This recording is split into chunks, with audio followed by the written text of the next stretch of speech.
Ассалаумағалейкум, құрметті оқушылар, барлықтарыңызға сәлем. Бүгін кезекті физика пәні бойынша нағыз ұбт-да келіп жатқан сұрақтарды талдайтын боламыз. Сұрақтарды талдамас бұрын сіздерге біздің ВКонтакте парақшамызға даму ұбт онлайн, сонымен қатар мұнда даму ұбт онлайн YouTube каналымызға жазылып отырыңыздар. Сонымен қатар осы жердегі қоңыраушаны басып қойсаңыздар болады. Видеолар келген кезде алдын ала көріп отыратын болсыздар. Және де біздің Instagram парақшамыз бар, балдар. Instagram парақшаға да жазылып отырыңыздар. Өздеріңізге қызықты, қажетті мәліметтермен бөлісіп отыратын боламыз. Ал енді біз талдауымызды бастайық бүгінгі.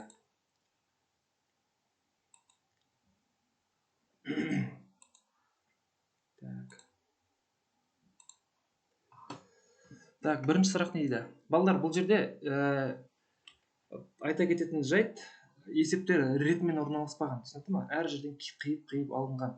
Көрінетіні бар, көрінбейтіні бар деген секілді. Мына есептің өзін қарап тұрсаңыздар, оңайлықпен көрінбейді. Бірақ енді маған көрініп тұр. Ферромагнетиктердің магниттік қасиеті жойылатын температураны біз Кюри температурасы деп атайтынымыз. Ол берілген жауаптардың ішінде Кюри температурасы С нұсқасында тұр. Келесі. Суретте көрсетілгендей, кедергілері 3 Ом, 6 Ом және 2 Ом резисторлар аралас жалғанған К және Л нүктесінің арасындағы жалпы кедергіні анықтауымыз керек. Ал енді оны ретімен шығару керек. Мына 3 Ом мен 6 Ом өзара параллель жалғасқан, осылардың жалпы кедергісін анықтауымыз керек. Оны анықтау үшін, оны мен былай R1 дей салайыншы, балдар. Мынаны R2 дей салайын, жақсы ма? R1-ді анықтау үшін біз не істейміз? Параллель жалғанудың белгісі 6 көбейтілген 3, 6 қосылған 3 формуласы арқылы таба саламыз. 18 бөлінген 9, бұдан 2 Ом шығады. Сосын осы 3 Ом мен 6 Омдар жүйесі, кедергілер жүйесіне 2 Омға тізбекте жалғанған. Оны табатын болсақ, жалпысын табатын болсақ, онда біз тізбекте жалғанған кезде кедергілерді өзара бір-біріне қоса саламыз. Сонда 2 Омға 2 Омды қосамызда 4 Ом деген жауапты аламыз. Ол берілген жауаптардың ішінде А нұсқасында бар. Ары қарай. Массасы 3 кг дене А нүктесінен 10 метр секунд жылдамдықпен горизонталь жіберіліп, H тең 4 метр биіктікке орналасқан Б нүктесіндегі серіппеге серпімсіз соғылады. Серпімсіз деп тұр есептің шартында, балдар, яғни ол жабысып қалатын пружинаға. Серіппенің қатаңдығы 1500 ньютон бөлінген метр болса, серіппенің сығылуын анықтауымыз керек, үйкеліс күші ескерілмесін дейді. Энергияның сақталу заңы бойынша, Дидар деген болуға рахмет. Соның арқасында сіздер отының сұрақтарын көріп отырсыздар. Бұл жерде, балдар, дененің кинетикалық энергиясы дененің потенциалдық энергиясына және деформацияланған дененің потенциалдық энергиясына жұмсалады, түсінікті ме? Сондықтан да біз Е кинетикалық энергия тең болады Е потенциал қосылған Е деформацияланған дененің потенциалдық энергиясының қосындысына тең болады деп қарау керек. Осыны ашып жазар болсақ, mv квадрат бөлінген 2 тең болады mgh қосылған kx квадрат бөлінген 2. Бізде осы жерде x-ті табуымыз керек. Түсінікті ғой? Осы тұрған жерінен, балдар, формуланы қатты қорытпастан бірден есептей беруімізге болады. Тезірек сол кезде есепті шығарасыздар. Масса бізде 3 кг, m-нің орнына 3-ті қояйық. 10-нің квадраты 100 болады, бөлінген 2 тең. Мына жақта 3 көбейтілген 10, ол 6, 4 метр биіктікке көтеріледі екен. Көбейтілген 4, қосылған қатаңдықтың мәні бізде 1500, x квадрат бөлінген 2. Енді қарайық, мынаны 3-ті 10-ға 100-ге бөлсек 300, 300-ді 2-ге бөлсек 150 болады. Енді үстінің жағына жаза берейін, 150 тең. 3-ті 10-ға бөлсек 30, 34 бөлсек 120. Яқтан мынаның өзін 750 x квадрат деп жазуымызға болады. 150-ден 120-ны азайтсақ 30, мына жақта 750 x-тің квадраты. Енді осы жерден 1500 деп дұрыс па? X квадрат тең 3 бөлінген 75 деп жазуымызға болады. Осы жерде, Бұны қысқартуымызға да болады, ары қарай 1 бөлінген 25 болады, егер қысқартып жіберетін болсақ. Және де квадраттан құтылу үшін біз 1 бөлінген 25-ті төбе астынан шығарамыз. Өзіне квадрат жойылып кетеді. Сол кезде 1 бөлінген 5, 0,2 метр, оны өз кезегінде 20 см деп алуымызға болады. С нұсқасы есептің дұрыс жауабы. Ары қарай, массасы 1 кг заттың температурасын 1 Цельсий градусқа өзгерту үшін қажет жылу мөлшерінің физикалық шамасы көрсететін физикалық шама дейді. Бұл меншікті жылу сыйымдылық деп аталады, балдар. Меншікті жылу сыйымдылықты кіші с әрпімен белгілейміз. Оны біз жылу мөлшерін масса мен температураның өзгерісіне қатынасына тең деп алушы едік. Осы қатынас бойынша мына ережені айтуға болады. 1 кг денені температурасын 1 Цельсий градусқа өзгерту үшін қажет жылу мөлшері. Біз оны меншікті жылу сыйымдылық деп атаймыз. Берілген жауаптардың ішінде Б нұсқасында бар, қалған жауаптарын белгілемейміз. Ары қарай. Өрістің қандай да бір нүктесінде 4 нанокулон зарядқа 0,8 микроньютон күш әсер етеді. Осы нүктедегі өріс кернеулігін анықтауымыз керек. Өріс кернеулігі бірлік сыншы зарядқа әсер етуші күштің сол сыншы зарядқа қатынасы. Күштің шамасы 0,8 микро десе, оның минус 6 дәрежесі. 4 нанокулон, 4 нано деп атқанымыз, оның минус 9 дәрежесі. Енді оның минус 9 дәрежесінен минус 3 дәрежесі қалады, минус 6 мен қысқарып. Минус 6 дәрежесі, оның минус 6 дәрежесі кетіп қалады. Оның минус 3 дәрежесі бөлшектің бөлімінен алымына көтерілетін болса, дәреженің таңбасы плюс болады, бөлінген 4.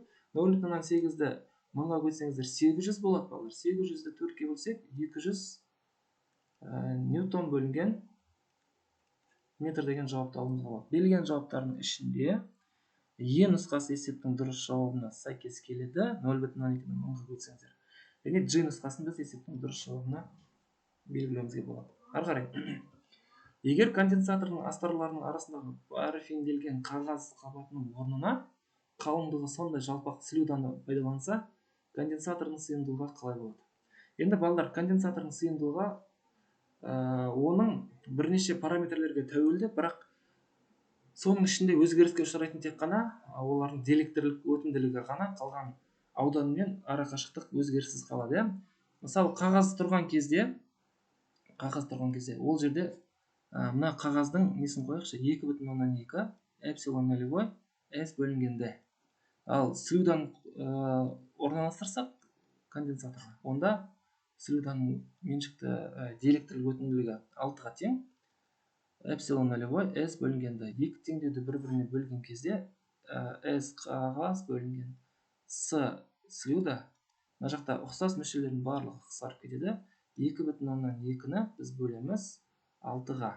Енді балдар, мына жерде мысалы 24-ті 6-ға бөлсеңіздер 4 шығатын еді. Мына жерде 0,4-ке жақын сан шығу керек. Жарайды, біз балдар мынаны былай төңкерейікші, теңдеуімізді төңкерейік. Өйткені мына есептер жауаптарында 0 деп басталатын санды көріп тұрған жоқпыз. Мынаны төңкеріп есептейтін болса, ондай санда 0-ден үлкен санды көруге болады. Сол кезде С слюда үстінде да, С қағаз астында, мына жақта 6 үстінде, 2,2 астында. 6-ны 2-ке бөлетін болсақ, егер де 3 шығады, ал 2,2-ке бөлетін болсақ, 3-тен сәл төмен сан шығады. 3-тен сәл төмен сан берілген жауаптардың ішінде С нұсқасында бар, және Е нұсқасында бар. Біз арта ма, кеме ма, соны анықтауымыз керек. Мына жерде 2,173 шығады, белгілі, онысы.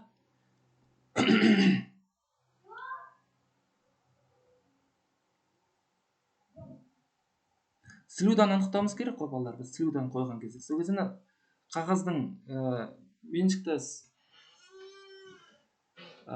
сыйымдылығы мына жаққа көбейту болып өтеді. 2,173 көбейтілген С қағаз, сол кезде артады деген жауап берілеміз, балдар.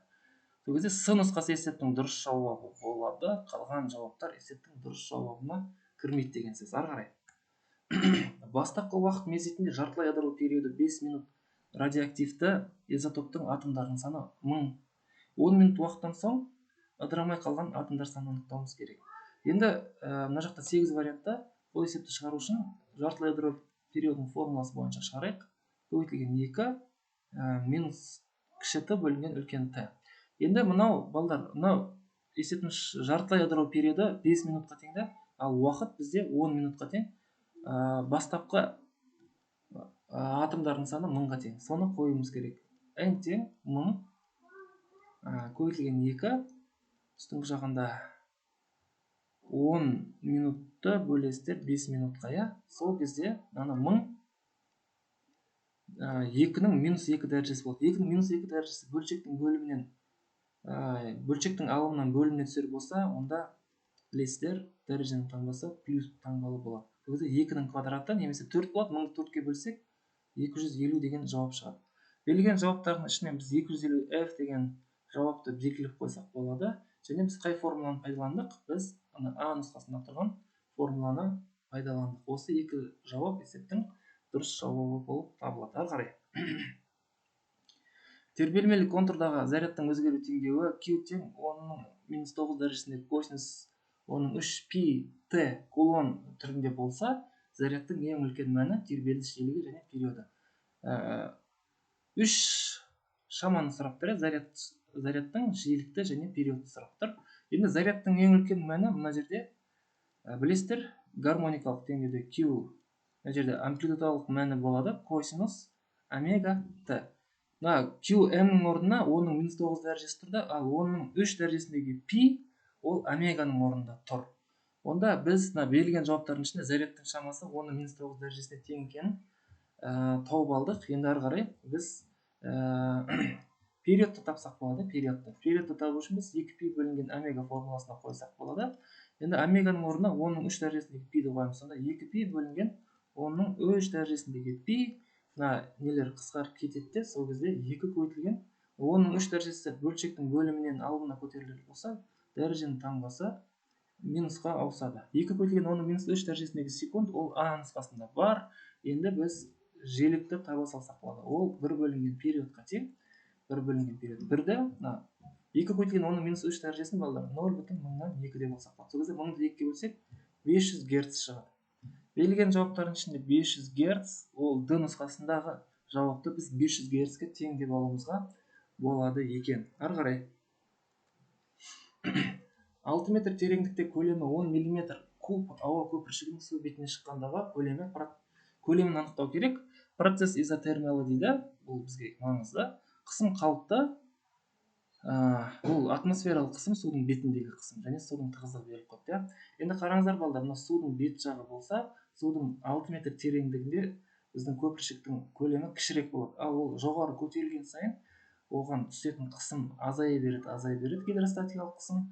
Сондықтан оның көлемі арта береді. Білесіздер ғой, екеуі бір-біріне кері пропорционал шамалар. Ал судың бетіне шыққан кезде оның көлемі үлкейеді екен. Осыны анықтауымыз керек. Енді процесс изотермиялық процесс кезінде бізде температураның константа деп алатын барлықтарыңыз білесіздер. Оның формуласы P1 V1 тең болады P2 V2 негізгі формуласы. Бірақ судың ішінде тұрған кезде көпіршікке гидростатикалық қысыммен қатар үстінен атмосфералық қысымда не істейді? Басады P0. Сондықтан бастапқы жағына мына жаққа біз былай жазсақ болады. Қысым P1-дің орнына ρGH плюс P0. Осыны жақша алып қойық. Осының бәрі судың ішінде тұрған кездегі қысымға тең. Ол кезде көлем V1 болған. Ал судың бетіне шыққан кезде, ол кезде ешқандай гидростатикалық қысым әсер етпейді көпіршікке, тек қана атмосфералық қысым әсер етеді. Сондықтан да жай ғана P0 көбейтілген V2 деп жазсақ болады. Енді осы жерден біз V2-ні анықтауымыз керек. Осы тұрған жерінен балдар есептей берейін, жақсы ма? Судың тығыздығы 1000, G деп атқан 10-ға тең, H бізде 6 метр тереңдікке. Сосын атмосфералық қысым 10-5 дәрежесі. Көлем осы кезде 10 мм куб болған балдар. Енді мына жақшаға аламыз да, 10 мм кубты метр кубқа айналдыруымыз керек. Миллиметр кубты метр кубқа айналдыратын болсақ, балдар 10-ды көбейтесіздер 10-ның -9 дәрежесіне. Сол кезде ол метр кубқа айналады. Сосын мына жерге 10-5 дәрежесі V2. Осы жердің V2-ні есептеп шығарсақ болғаны. Енді мынау 1000-ды 10 қойсақ 10.000, 10.000-ды 6 қойсақ 60.000, 60.000-ды 100.000-ға қоссақ 160.000 болады. 160.000-ды 10-ға көбейтсек 1.600.000 бола ма? 1.600.000. Так, былай жазайықшы балдар. 160 тағы да мына 0-ді 10-ға көбейтеміз ғой. Қазір тұра тұрыңыздаршы, ми ашып кетті. Так, 160 мың. 160 мың да бүйтейік. Мына жақшаның ішінен 160 мың шығады, иә? 160 мың. Оны 10-ға көбейтсек, 1.600.000. Оны 10-ның минус 9 дәрежесіне көбейту керек. Тең болады мына жақта 10-ның 5 дәрежесі бар. Соны да ескеруіміз керек. Енді қарайық. Мына 10-ның 5 дәрежесімен мыналарды қысқартып жіберуге болады. 1, 2, 3, 4, 5 және 10-ның 5 дәрежесі кетеді. Сол кезде V2 тең 16 көбейтілген 10-ның минус 9 дәрежесіндегі метр кубқа тең екен. Ондай жауап бар ма? Метр кубта берілген жауаптардың ішінде 16 көбейтілген 10-ның минус 9 дәрежесінде деген жауабы жоқ. Ал егер де осыны біз метр кубты миллиметр кубпен жазар болсақ, 10-ның 9 дәрежесіне көбейтеміз, балдар. Сол кезде 10-ның 9 дәрежесімен 10-ның минус 9 дәрежесі қысқарады да 16, мына жерде менің суретім бар. Сол кезде 16 миллиметр куб деген жауапты алатынбыз. Ол берілген жауаптардың ішінде А жауабы ғана дұрыс, қалған жауаптар дұрыс жауапқа сәйкес келмейді. Ары қарай.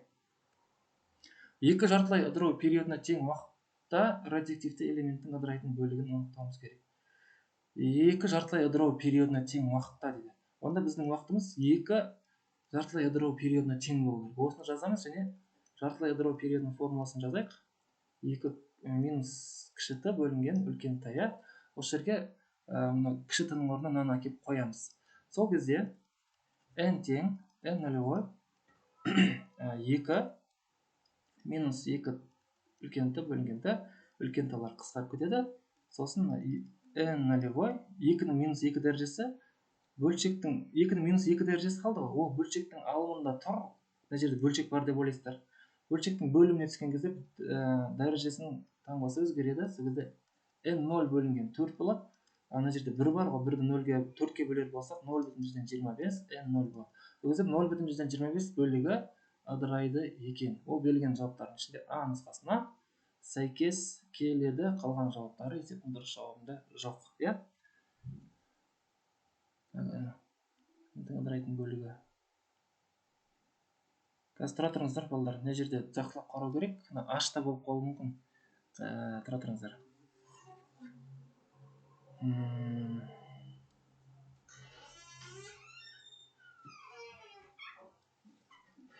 Так.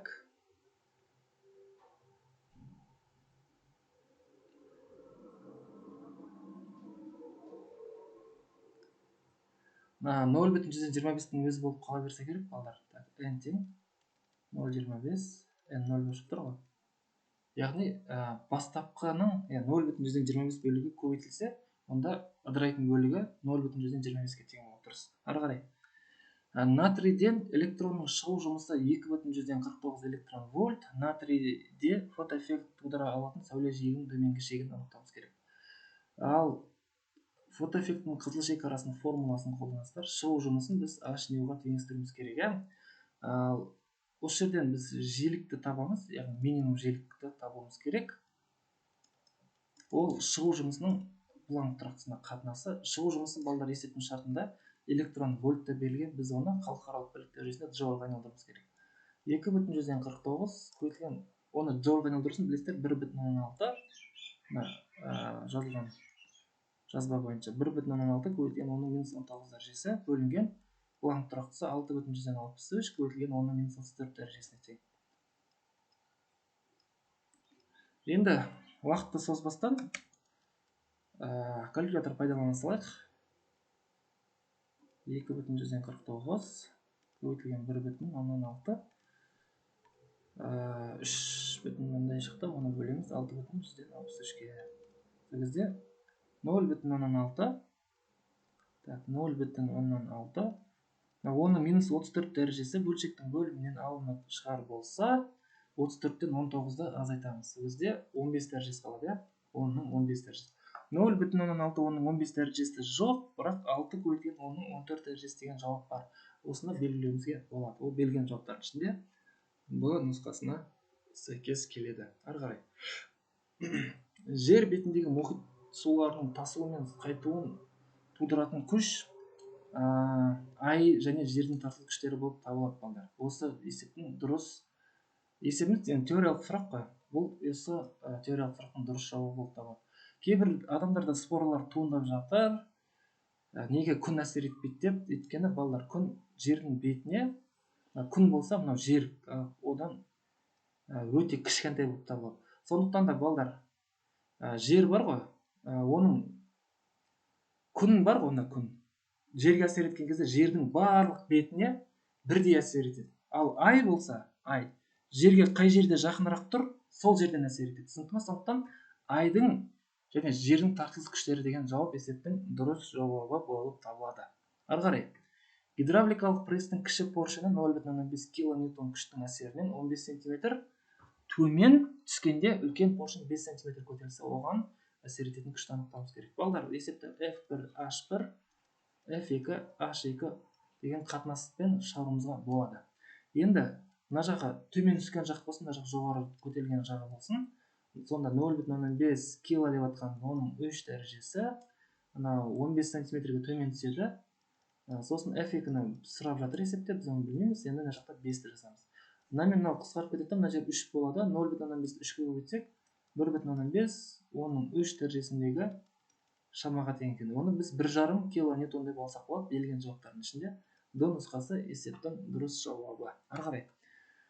Орнынан бір қалыпта үдемелі қозғала бастаған пойыздың бірінші вагоны перронда тұрған бақылаушының жанынан 3 секунд өтсе, 9-шы вагонның бақылаушы жанынан өту уақытын анықтауымыз керек екен. Вагондардың аралықтары ескерілмесін дейді. Мысалы, мында бір вагондар бір-біріне жабысып тұр деп есептейтін болсақ, мына бірінші вагон, екінші вагон, үшінші, 4, 5, 6, 7, 8, 9, мына жағы керек емес. Мына бірінші вагонның ұзындығы S қой, балдар. S. 9 вагонның ұзындығы бізде қанша болады? 9S болады. Ол қозғалған кезде тұрақты үдемемен қозғалып бара жатса, және ол орнынан қозғалады деп жатыр есептің шартында. Оның бастапқы жылдамдығы 0 деген сөз. Бастапқыда бір вагон үшін біз S тең АТ квадрат бөлінген 2 деп алсақ болады. Ол кезде 3 секунд қойсыздар. Бір вагон перронның қасынан 3 секунд өткені үшін.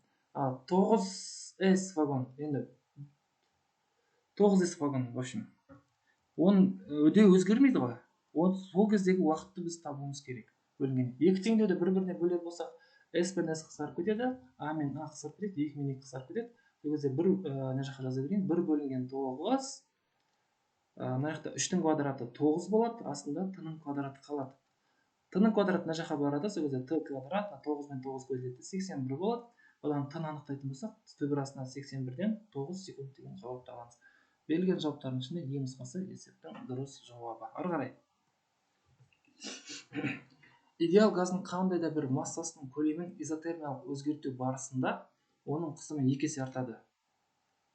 Бұл жағдайда газ молекулаларының орташа квадраттық жылдамдығын анықтауымыз керек екен. Енді балалар, қысым мен жылдамдық арасында мынандай байланыс формуласы бар. МКТ-ның негізгі теңдеулерінен алып қарастырсақ болады. Қандай процесс болмасын? Так, мынандай да ровы квадрат. Мысалы, ровы квадрат. Осы жерде біз қысым мен жылдамдықтың, орташа жылдамдықтың өзара тура қысым жылдамдықтың квадратына тура пропорционал екенін көріп тұрмыз. Егер де біздің қысымымыз 2 есе артатын болса, онда біздің жылдамдығымыз түбір асты 2 есе артуы керек. Түсінікті ғой? Енді мен оны есептеп жазбай-ақ қойын, ол нәрсені сіздер білесіздер деп ойлаймын. С нұсқасы есептің дұрыс жауабы. Ары қарай. Сыйымдылықтары 1,4 микрофарад болатын 20 параллель қосылған конденсаторлар батареясы разрядталғанда 10 джоуль жылу бөлінсе, батареяның зарядталған кернеуін анықтауымыз керек.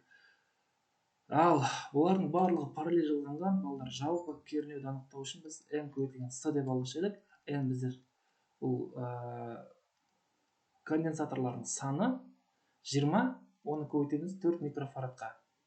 Сол кезде 80 микрофарад шығады, 80 микрофарадта оны -6 дәрежесіне ала берейін, балдар. Енді бізден кернеуін сұрап жатыр, оны біз зарядталған конденсатордың, жалпы конденсатордың сыйымдылығын қоямыз.